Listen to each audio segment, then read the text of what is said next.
Ahí estamos, grabando.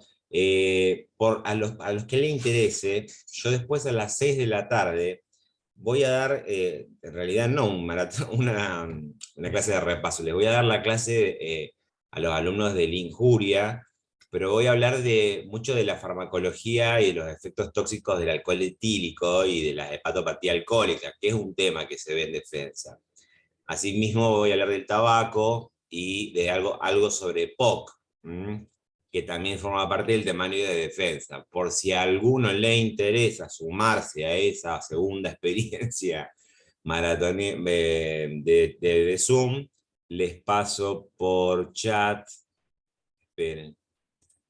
Ahí está la ID de la reunión. Ahora, sería... ¿Me entendieron, no? O sea, la idea... Uy, es muy larga, para que la voy a cortar acá. Móvil con toque, no, eso no. Ahí. Ahí está. Por si a alguien le interesa después a las 6 de la tarde sumarse a ver eso que por ahí, porque alguien mencionó que quería ver algo de hepatopatía, entonces yo me puedo ampliar un poquito, no me voy a meter con cirrosis, pero voy a hablar algo de cirrosis alcohólica. Bueno, la unidad problema se refiere a un paciente que es masculino y en edad para tener bueno, tuberculosis, pero yo recomiendo no hablar de la unidad problema del tuberculoso, porque eso es obviamente o sea, plantear el problema en base a un paciente con síntomas que consulta, digamos, no orienten, digamos, la cuestión, porque justamente puede tener otro tipo de patología, puede tener una impregnación neoplásica y tener una neoplasia, y estar caquéctico. Entonces, vayan, obviamente, yo les marco como siempre los síntomas más relevantes, la edad es joven, procedente del interior del país, y obviamente consulta por fiebre, que en el adulto, ¿cuánto es? Más de 38. Más de 38 grados, sudoración nocturna o diaforesis, vespertina, o de noche se levanta mojado, tos, adelgazamiento de 5 kilos en un mes, es mucho eso, sobre todo si no hay algo que lo justifique, estuvo haciendo alguna dieta, y de la anamnesis surge que su padre es un tosedor crónico, o el abuelo, digamos. Ok. Se solicitan estudios complementarios. Bueno, entonces, ¿cómo encara bien esta cuestión? El hecho de que esté febril y que tenga tos, no, nos da la pauta de que, si supongamos que tengamos que explorar por aparato en la anamnesis qué tipo de tos es, y yo les digo que es una tos una húmeda y productiva, entonces uno orienta esto a qué tipo de problema, digamos. Una de las posibilidades, una de las presunciones. Pero no me digan diagnósticos, díganme en general, digamos, cuál es el proceso, digamos, dónde localiza y de qué naturaleza es. Infeccioso Infeccioso. inflamatorio. Bien, ¿y de qué parte de la vía aérea? De vía aérea baja. De la vía aérea inferior, básicamente por la tos y probablemente por el esputo. Ojo que hay afecciones de la vía aérea superior que cursan con tos, con algunas laringitis, por ejemplo, pero si la tos es productiva, como suele pasar en estos casos, no lo dice allí, pero uno obviamente en la enfermedad actual averigua sobre cómo es la fiebre, en qué momento del día aparece, si es intermitente, si hay días que la tiene, días que no la tiene. Bueno, si estás comiendo menos, bueno, probablemente está comiendo menos, o sea, y esto explica el adelgazamiento. ¿Cómo se llama cuando hay pérdida del apetito? Anorexia.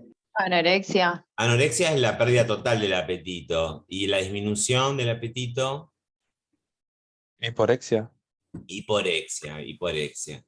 ¿Y el aumento del apetito? Pirexia. Puede ser llamada hiperexia también, sí, pero por lo general usamos polifagia en el medio. Ok. Y obviamente también hay esta cuestión del padre con tosedor crónico nos habla de una cuestión epidemiológica en la situación problema. ¿Cuál es? Una noción de foco sería, digamos. Bien, ¿qué era la noción de foco? Y es la probabilidad que puede tener una persona al vivir o al trabajar en determinado lugar, la Exacto. posibilidad de tener alguna enfermedad, digamos, ya Infecciosa. sea por el lugar en donde vive, por el trabajo que realiza. Ujú. Bien. Y por el lugar donde vive, por su lugar de residencia también, si es una zona Claro. de alta endemicidad en algunos casos. Ok. Pero es una probabilidad de infección, ¿eh? O sea, la noción de foco busca infecciones, básicamente.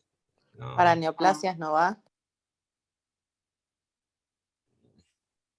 Vos decís si viven cerca de algún lugar donde se producen humos o carcinógenos, digamos. Sí, porque en la 7 creo que es que habla de eso. Bueno, Y sí, sí. no se puede usar noción de foco en ese caso para algo que pueda ser precursor de un cáncer. Sí.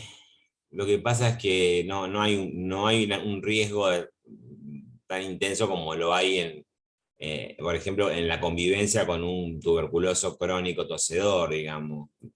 Generalmente noción de foco se orienta a la posibilidad de transmitir infecciones, enfermedades infecciosas, pero la definición de hecho de noción de foco la tengo por ahí, pero no la... a ver, hay una definición completa, a ver si la tengo acá.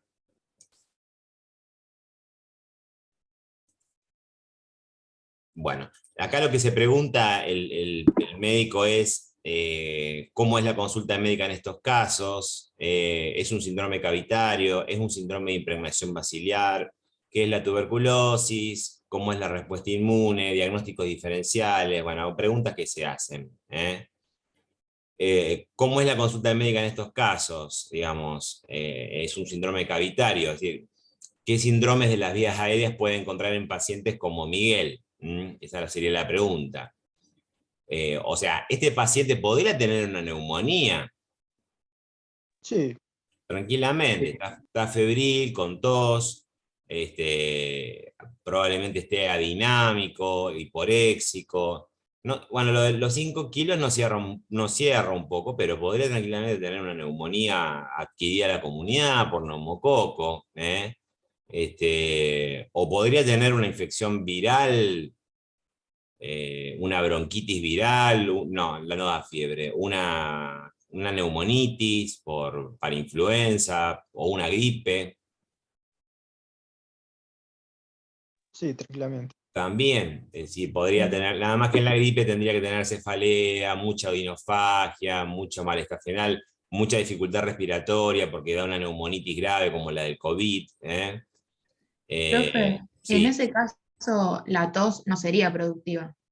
No, en el caso de las infecciones virales suelen ser más bien húmedas, pero no productivas o secas directamente. Eh, bueno, suelen ser secas en general, sí. Este, pero bueno, puede haber el tema, puede haber producción de un material, digamos, cero mucoso, o sea, exudado seroso, que es viral, combinado con la mucina de las células caliciformes. Bueno, entonces,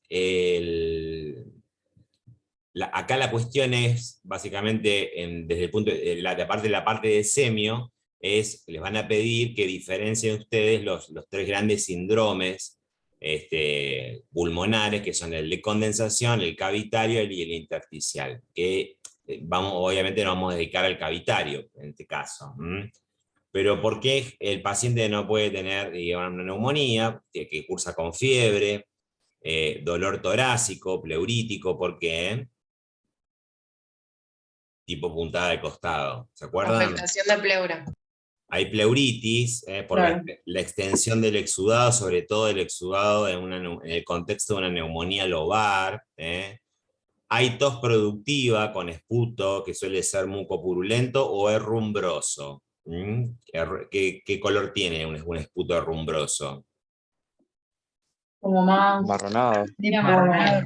Marronado, ladrillo. ladrilloso, exactamente por la presencia de algunos glóbulos rojos, de algunas estrías de sangre en el esputo. Bueno, también a veces algunos tienen la cachetada neumónica, pero bueno, no, le digo que la verdad no se ve mucho eso. A la palpación vemos que hay disminución de la expansión, puede haber disminución de la expansión de bases o vértices, lo que sí va a haber un aumento de vibraciones vocales en tanto haya condensación y matidez a la percusión, en el foco de la condensación.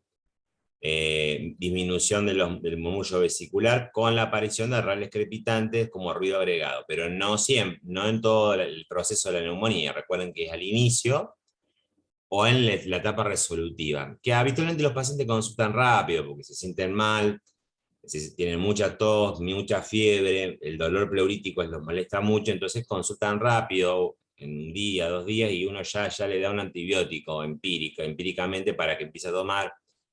Puede ser 1 gramo de amoxicilina cada 8 horas, dosis altas, por ejemplo, o claritromicina, o puede ser amoxiclavulánico, lo que sea. Y por lo general encuentra el RAL crepitante. ¿Y por qué es al final de la inspiración? Repasemos. Es que cuando se hincha de aire el alveolo y se desplaza, entonces Se despega está adentro, claro. el Porque material. se despega el alvéolo, digamos. Uno. Sí, y eso vale tanto para el exudado como para el trasudado. Ojo, el trasudado también genera rales crepitantes, que suelen ser, digamos, estar ubicados ¿dónde? Porque uno encuentra, sí, perdón, Del alvéolo. Puede ser bivasales. bivasales, bilaterales y Bilateral. exactamente, bivasales y bilaterales. Bueno, porque por una cuestión gravitacional, en cambio en la neumonía vos escuchás el foco de condensación en un sector de un hemicampo pulmonar, uno solo, suele ser un foco único. Lo que suelen ser múltiples son las bronconeumonías, que son menos frecuentes, más frecuentes en niños o en adultos mayores, pero bueno, puede haber soplotubarios, bronco o egofonía, que es ponerle el estetoscopio y decirle al paciente que hable y se escucha muy bien, se escucha como si te estuviera hablando enfrente en la broncofonía. Cuestión que no sucede cuando uno coloca el estetoscopio y está bien alineado con con los auriculares, digamos, tiene que estar bien alineado y bien metido, para escuchar bien y apretar bien lo que es la membrana sobre la piel.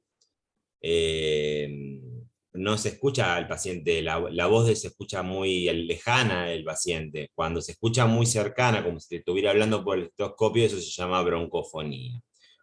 Bronco o egofonía.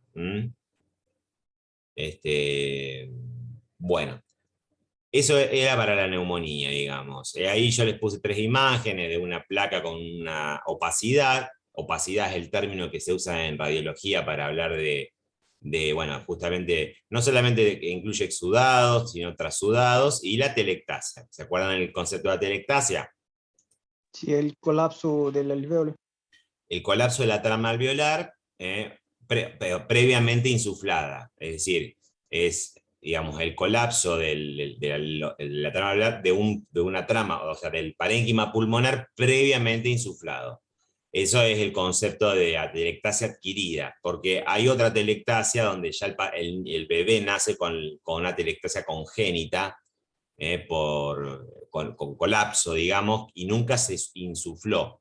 Esa telectasia, que puede ser llamada primaria, es grave porque está muy asociada al déficit también de surfactante y bueno, generalmente causan el óbito porque no hay capacidad ventilatoria no maduró bien los pulmones. Bueno, hay una prueba que se hace en las salas de la morgue, que es sumergirlos en agua, digamos, se llama dosimasia, eso, bueno, eso es para los que hagan medicina legal o forense o anatomía patológica. ¿Cuál es la principal Ah, causa de atelectasia? Y por lo general, un neumotórax, sí. Un neumotórax o también un derrame pleural también, ya sea un derrame pleural tipo con exudado o un derrame pleural inflamatorio tipo empiema. Eso hace, empuja, digamos, comprime y el resto del parénquima pulmonar y lo hace colapsar. Pero en el neumotórax o en los hidrotórax, con el derrame pleural, el derrame de trasudado, es la más frecuente. Ahora, después les muestro, si quieren, en rayos la parte de neumotórax, etc. En el intersticial, bueno, las causas del síndrome de condensación son 3. Trasudados de los edemas pulmonares asociados a qué pacientes, chicos. ¿Qué pacientes hacen trasudados en los pulmones? Insuficiencia cardíaca. Insuficiencia cardíaca. Insuficiencia. profe, Izquierdos. perdón, te iba a preguntar antes con atelectasia. ¿Las vibraciones vocales están aumentadas también en ese caso? Claro, porque hay mayor condensación. Es como si estuviera condensado por el exudado, sí. Obviamente está hecho un muñón. Vos lo vas a ver, lo vas a palpar solamente en el muñón. En la otra parte no hay vibración directamente. No hay nada, porque hay. En un neumotórax estoy hablando. Bueno. Bien. Para dejar el cavitario en el intersticial está causado por fármacos, neumoconiosis. Las neumoconiosis son enfermedades por acumulación de sustancias inertes que uno inhala, como el asbesto, el berilio, el sílice, bueno, y se depositan en el intersticio pulmonar, son fagocitados por los macrófagos, se desencadena una respuesta inflamatoria que lleva progresivamente a la fibrosis intersticial. No siempre, no siempre. Y también con algún componente ganglionar, como en el caso de, bueno, o sea, siempre hay macrófagos que también llevan al ganglio. Terminan produciendo reinflamación y el componente, y siempre es intersticial, es una intersticiopatía. Una intersticiopatía. Las colagenopatías también pueden producir sobre todo neumonitis. Una de las más frecuentes para producir neumonitis, ¿cuál es? Lupus. Lupus, la neumonitis lúpica, que no es frecuente, pero bueno, puede suceder. Hay fármacos que producen neumonía, o neumonitis, perdón. ¿Saben alguno? Que hay que controlarlos porque pueden generar... o sea, uno los medica a los pacientes, por ejemplo, para la psoriasis o para alguna otra enfermedad. Metotrexato. El metotrexate, exactamente, que necesita también ácido fólico porque puede producir una anemia megaloblástica por déficit de folatos. Bueno, no quiere decir que lo van a hacer, con el metotrexate es fantástico, se da una vez por semana, a veces una vez cada 15 días, una vez por mes, depende. Lo que sucede es que, bueno, tiene este problema que requiere control hepático, porque puede ser hepatotóxico, y radiografías de tórax rutinarias cada 3, 4, 5 meses más o menos. Y después tenemos las neumonías intersticiales, que ¿cómo las llamé yo? ¿Cómo las clasifiqué yo en una de las clases? Neumonitis. También podríamos llamarlas neumonitis, causadas mayoritariamente por virus de todo el panel viral, influenza, parainfluenza, adenovirus, metaneumovirus y sincicial respiratorio, pero hay otra causa mucho más frecuente, sobre todo en pacientes jóvenes, como Miguel.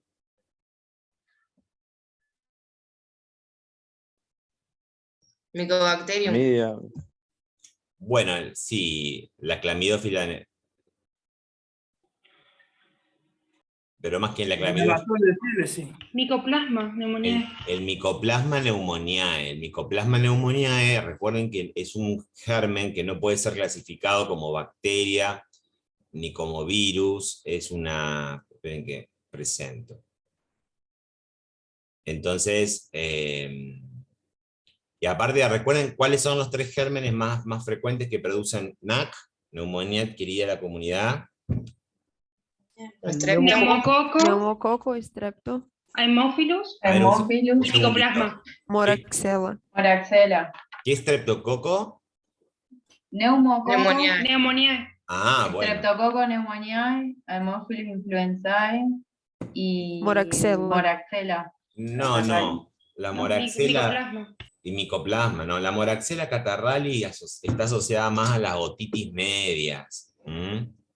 Pero no quiere decir que no pueda producir neumonías, pero los 3 que producen, digamos, el 95% de las NAC son el neumococo, el Haemophilus influenza, que para ambos existe vacuna, afortunadamente, y el Mycoplasma pneumoniae, que da estas neumonías intersticiales por su comportamiento, digamos, por su microbiología, es de vida intracelular, pero no es un virus a su vez, es decir, tiene una especie de, y tiene obviamente un comportamiento da una neumonitis, con un comportamiento restrictivo de la hematosis, bueno, y recuerden lo de neumonía típica y atípica, si bien algunos lo siguen hablando, lo siguen llamando así, o sea, hablan de que la neumonía típica corresponde a la neumonía alveolar, a la lobarolobulillar,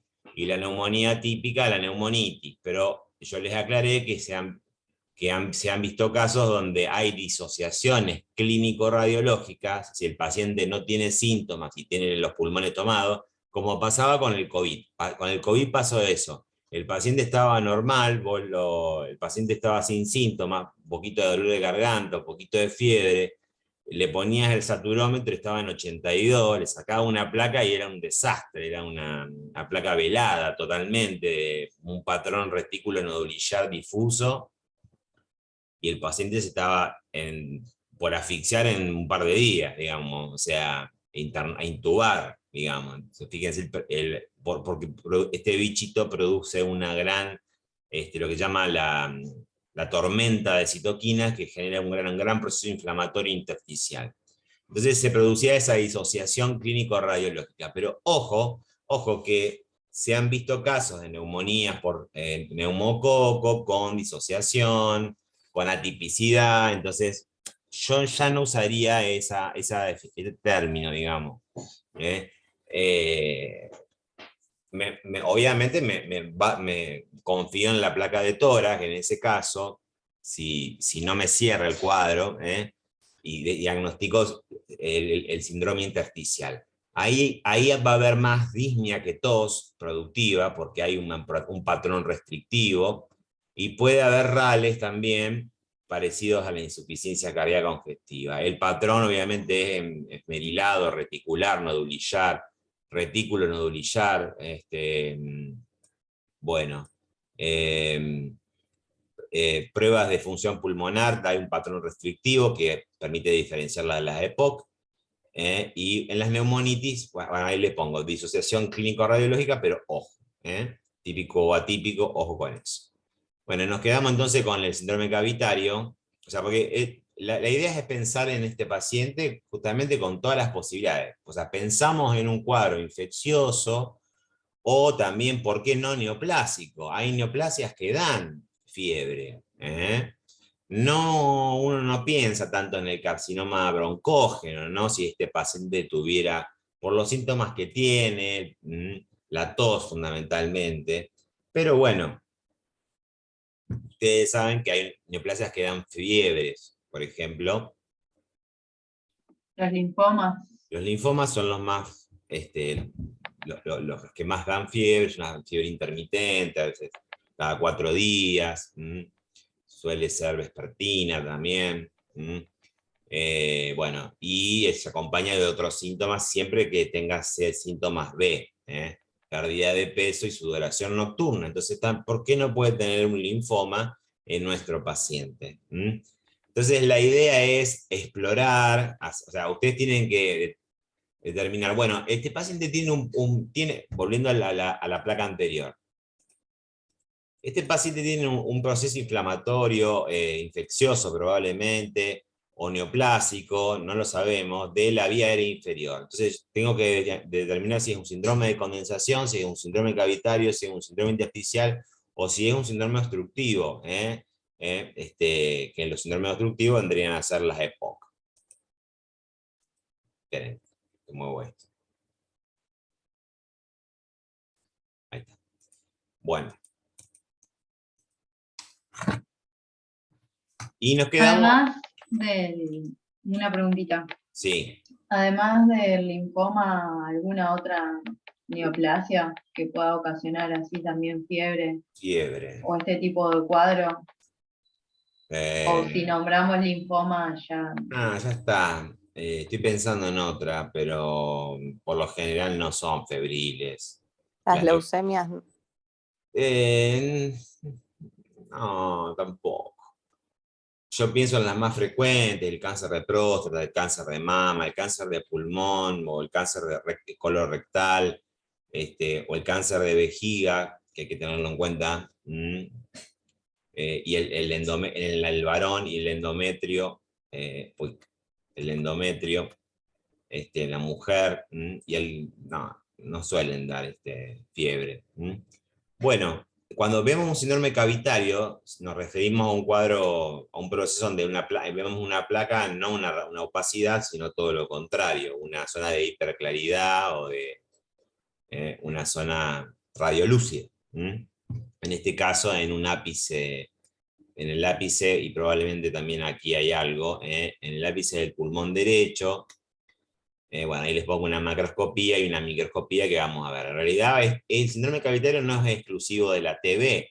Puede ser producido por un absceso. ¿Qué es un absceso?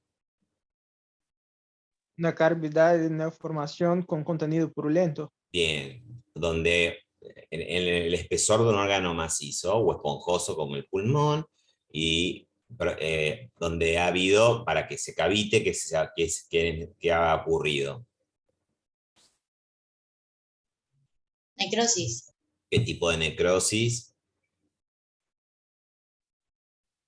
Licuefactiva. Licuefactiva, bien. También puede haber quistes congénitos, o hay un quiste que es un quiste parasitario que puede llegar al pulmón.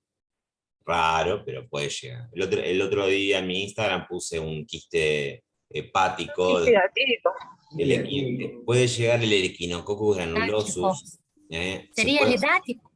Perdón, profe, ¿sería el quiste hidático? El quiste hidatídico, que puede ir del hígado al pulmón y vuelve a construir su casita con su pared, con sus vesículas, y puede expulsar, también puede toser y dejar una cavidad abierta, se abre el quiste y el paciente tose las vesículas del quiste, y eso tiene un nombre propio.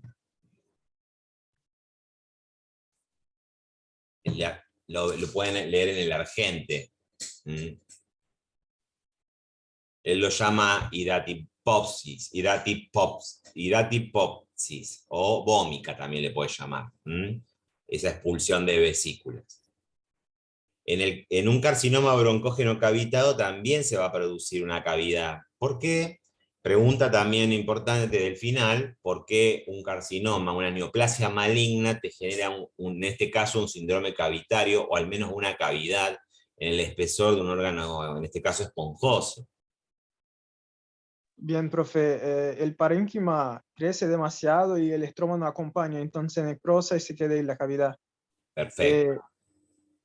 Bien, hay necrosis y consecuentemente también suele haber hemorragia. Por eso los pacientes con cáncer de pulmón tienen tos con qué tipos de esputos generalmente. Hemoptoico. Hemoptoico. A veces tienen hemoptisis francas, pero bueno, es raro que sangren tanto, digamos. También Profe, ¿el tipo de necrosis en el carcinoma va a ser licuefactiva también? Sí, también porque no. Es difícil, o sea, hay un problema de irrigación, entonces habrá inicialmente hipoxia y necrosis coagulativa, y eso después despertará inflamación y y se producirá necrosis licuefactiva, como ocurre cuando en los infartos, por ejemplo. No veo por qué van a intervenir directamente los neutrófilos cuando se desvitaliza una célula parenquimatosa neoplásica. Yo creo que queda ahí coagulada como si fuera con isquemia, y luego viene el proceso de quimiotaxis de neutrófilos para producir la licuefacción del material. Podríamos plantearlo de esa manera. También las micosis broncopulmonares pueden dar cavidades, sobre todo las que son muy parecidas a la TB. Hay que tener cuidado con las micosis. Este paciente también puede tener una micosis. O sea, fíjense todos los diagnósticos probables que el paciente puede tener. El tema de la fiebre descoloca un poco, pero tranquilamente puede estar febril porque está cursando con una angina viral o una angina estreptocóxica. Y además presenta TOI adelgazamiento y tiene un flor de carcinoma broncógeno. Entonces hay que barajar todas las cartas y analizar todas las posibilidades. Descartar que no sea un síndrome de condensación, descartar que no sea un síndrome intersticial. Y acá obviamente hacemos el examen físico, que es poco informativo porque depende de cada noxa. Podemos encontrar el llamado soplo cavitario. Pero lo más importante es la noción de foco de tuberculosis o de micosis broncopulmonares también, según el área geográfica, para histoplasma capsulatum, para paracoccidioides inmiti, o para paracoccidioides brasiliensis, y la impregnación basilar. Ahí sí, acá tiene que ver mucho, o sea, el paciente tiene algunos elementos de impregnación. Hablamos de impregnación de un paciente cuando la noxa genera sustancias químicas que generalmente actúan sobre el sistema nervioso, y sobre todo a nivel hipotalámico, en el centro termorregulador, en el centro del apetito. O sea, la célula neoplásica produce una sustancia que antes se la llamaba caquectinas, porque producían la caquexia y la emaciación de los pacientes, o sea, perdían peso, morían muy adelgazados, muy desnutridos. Ahora se sabe que esas caquectinas son una especie de interferones, que actúan a nivel hipotalámico y pueden generar fiebre. En el caso del bacilo de la tuberculosis, y en otros casos también. Pero la impregnación acá está dada ¿por qué? Por la disminución de peso. ¿Qué más? Hablando de Sudoración nocturna. Sudoración diaforesis, sí, ahí tenemos dos. Fiebre. Fiebre. La pérdida de apetito. La pérdida de apetito. Y faltaría alguna más. Probablemente este muchacho, Miguel, no, la tos no forma parte de la impregnación. Ahora vamos a aclarar eso desde el punto de vista clínico epidemiológico. No, los pacientes están muy adinámicos o asténicos, digamos, no tienen fuerza. O cansados. Están muy cansados, sí, exactamente.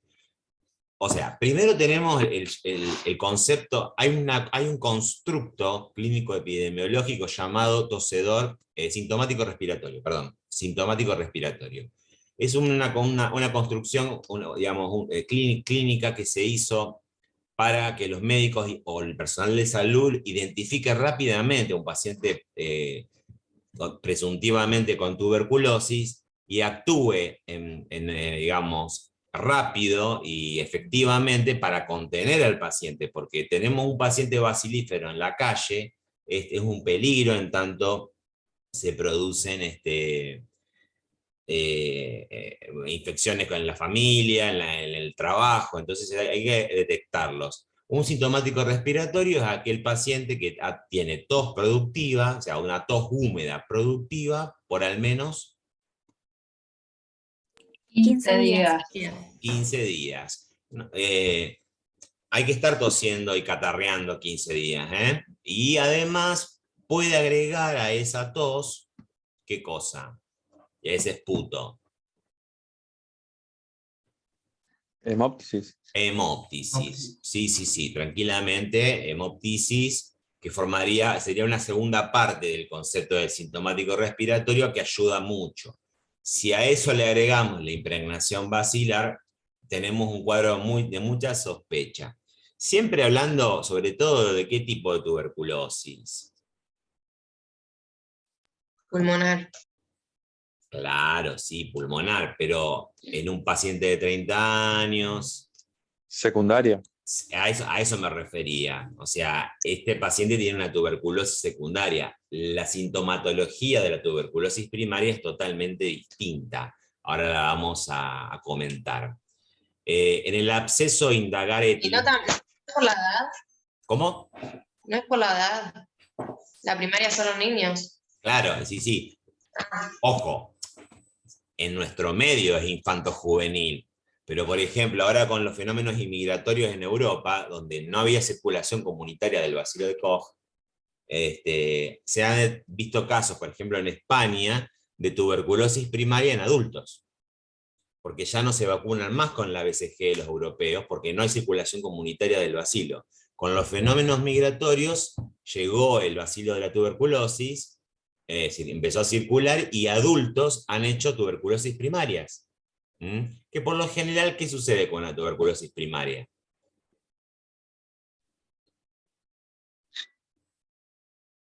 En un paciente... Se resuelve. Sí, o sea... Se resuelve o simula un cuadro pseudogripal.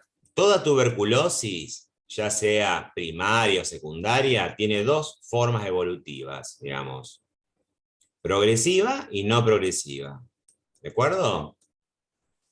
Entonces, la primaria suele ser no progresiva y la secundaria suele ser progresiva por las razones que vamos a comentar. Ok, el absceso. Siempre indagar si el paciente, porque miren, Miguel puede tener un absceso, chicos. El absceso crónico pulmonar da fiebre y da tos y da pérdida de peso. Entonces preguntemos, y también, ¿qué le pasa a los alcohólicos crónicos? Que está en el problema.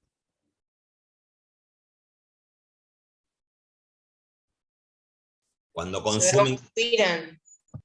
Cuando solamente consumen las 7 kilocalorías que le da cada gramo de alcohol, Desnutrición. se desnutren porque dejan de comer. Entonces, ¿por qué no puede estar perdiendo estos 5 kilos? Porque es un alcohólico crónico.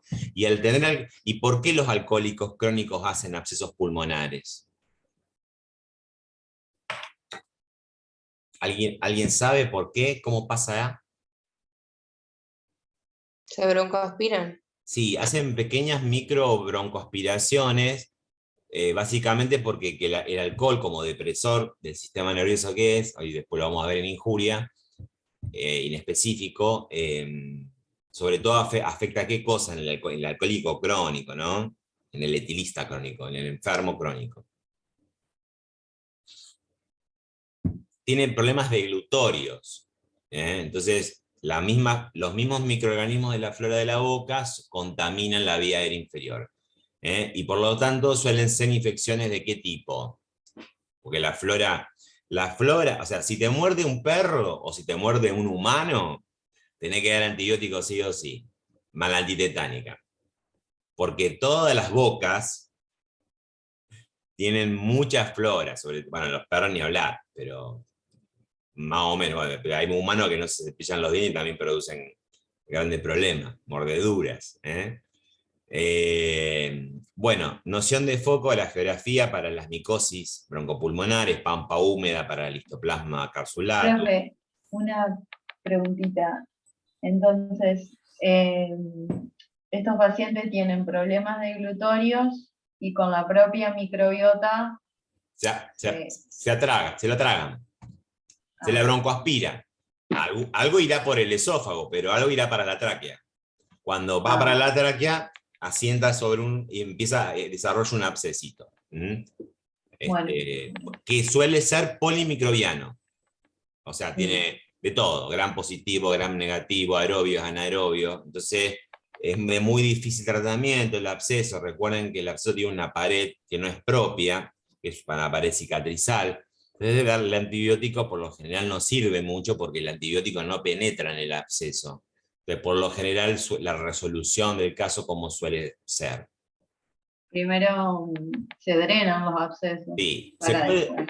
se puede hacer una toracocentesis y drenarlo y que colapse. No se justifica hacer una operación, una cirugía y abrir el tronco para sacar el absceso. Digamos. Con guía ecográfica o con alguna guía imagenológica, uno puede llegar a aspirarlo, por lo menos y sacar la bolsa, de la bolsa importante, como pasa en los forúnculos. Bueno, ¿por qué no puede tener una micosis broncopulmonar, Miguel? Tranquilamente, vive en la pampa húmeda, no se viene del interior, no lo sabemos. Da fiebre la micosis broncopulmonar, dan tos, dan síndrome cavitario, dan formas similares a la TB. O sea, tienen que hacer todo este trabajo y ustedes tienen que explicar todo esto a los docentes evaluadores, todas las posibilidades diagnósticas. O sea, no se vayan a hablar de la tuberculosis de una, no se manden de una con un TBC, ¿de acuerdo? Tomen este concepto porque, digamos, es como que dicen, bueno, la 1 es el que tiene lesión en la piel, la 2 la de la neumonía, la 4 la del tuberculoso, la 7 la del cáncer. No son diagnósticos, son problemas para disparar. Fíjense la cantidad de diagnósticos presuntivos que estamos haciendo. Puedes tener un cáncer de pulmón, es un poquito joven para tener un K de pulmón, pero bueno, tiene tos, esputo hemoptoico, hemoptisis franca. Hay que preguntar si es tabaquista, si tiene cicatrices previas, porque hoy, no sé si saben, el tipo histológico del cáncer de pulmón más frecuente ya no es más el carcinoma epidermoide, sino el adenocarcinoma. No importa, eso no lo tienen que saber ahora. Pero el adenocarcinoma no está vinculado al cigarrillo, está vinculado a cicatrices previas en el pulmón, por neumonía, tuberculosis, la tuberculosis es una enfermedad muy cicatrizal. Ok. ¿Alguna pregunta o seguimos? ¿Seguimos? Yo pregunto por el etilismo. Yo no entendí bien qué pasa cuando ahí se hace el proceso cavitario por el etilismo. El alcohol, el etanol, a nivel del sistema nervioso central, es un depresor inespecífico, es un depresor, una sustancia inhibitoria. Básicamente potencia los canales, o sea, actúa sobre los canales GABA, potenciando la acción del neurotransmisor más inhibitorio que hay, que es el GABA, y a nivel de los receptores NMDA para glutamato, inhibe justamente los canales, se penetra en el canal del receptor NMDA y no permite que el glutamato actúe, o sea, digamos, inhibe, o sea, produce inhibición de la excitación y potenciación de una inhibición, o sea, es un depresor, por lo tanto, no tose, no puede, deglute mal, se broncoaspira, no